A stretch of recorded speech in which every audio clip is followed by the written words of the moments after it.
মমতা বন্দ্যোপাধ্যায় দুর্নীতির বিরুদ্ধে অবস্থান নিতে পারবেন না, কারণ অবস্থান নিলে তার দলের নেতারা যেভাবে দুর্নীতি করেছেন সেই দুর্নীতির শিকড় কালীঘাটে পৌঁছেছে। তবে কালীঘাটকে হয়তো জেলের মধ্যে ঢুকিয়ে দেবে।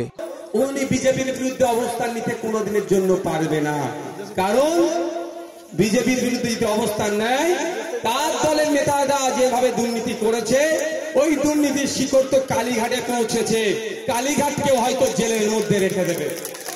কারণ আমি তার জ্বলন্ত উদাহরণ দিচ্ছি, 2019 সালে সিএ যারা প্রতিবাদ করেছিল, সংখ্যালঘু থেকে সংখ্যাগুরু সমাজের মানুষেরা ঐক্যবদ্ধ প্রতিবাদ করেছিল, খোঁজ নিলে দেখা যাবে যে সেই সময় প্রতিবাদটা বিজেপির বিরুদ্ধে ছিল, কেন্দ্র সরকারের বিরুদ্ধে ছিল।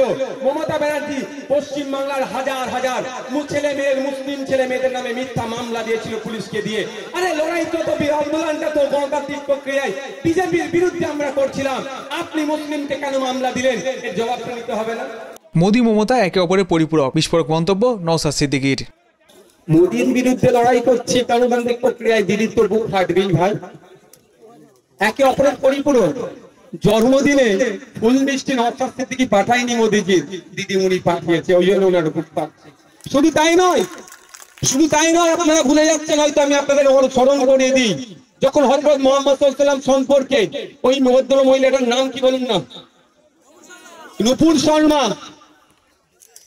নুপুর শর্মা যখন কুমন্তব্য করেছিল, পশ্চিম বাংলার ধর্মপ্রাণ মুসলিমরা যখন প্রতিবাদ করছিল, তখন মমতা ব্যানার্জি কি বলেছিল?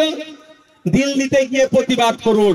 তাই সময় এসেছে, আমরা মমতা ব্যানার্জিকে দিল্লির পথ দেখাবো না, আমরা মৌলানা হামজাকে দিল্লিতে পাঠিয়ে প্রতিবাদ করবো। আমরা ভুলে যাচ্ছি না হরিচাঁদ গুরুচাঁদ ঠাকুরদের কথা, আমরা ভুলবো না। আমরা ধর্মপ্রাণ মানুষ, ঠিক যেভাবে শিবলিঙ্গ সম্পর্কে বাজে মন্তব্য করেছে, যেভাবে প্রতিবাদ জানাবো, একইভাবে হরিচাঁদ গুরুচাঁদ ঠাকুরের নাম নিয়ে মন্তব্য করেছে তারও প্রতিবাদ আমরা জানাবো। আমরা যারা ধর্মপ্রাণ মানুষ, আমাদের উচিত হবে ধর্ম নিয়ে যারা বাজে মন্তব্য করবেন, ধর্মগুরুদের সম্পর্কে যারা বাজে মন্তব্য করবেন, তাদেরকে বাংলায় আশ্রয় দেব না।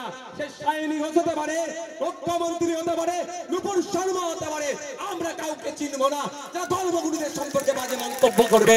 আমরা ধার্মিকরা ঐক্যবদ্ধ হয়ে তাকে গঙ্গায় ছুঁয়ে ফেলবো এবং ভোটের মাধ্যমে তাদেরকে পরাজিত করবো।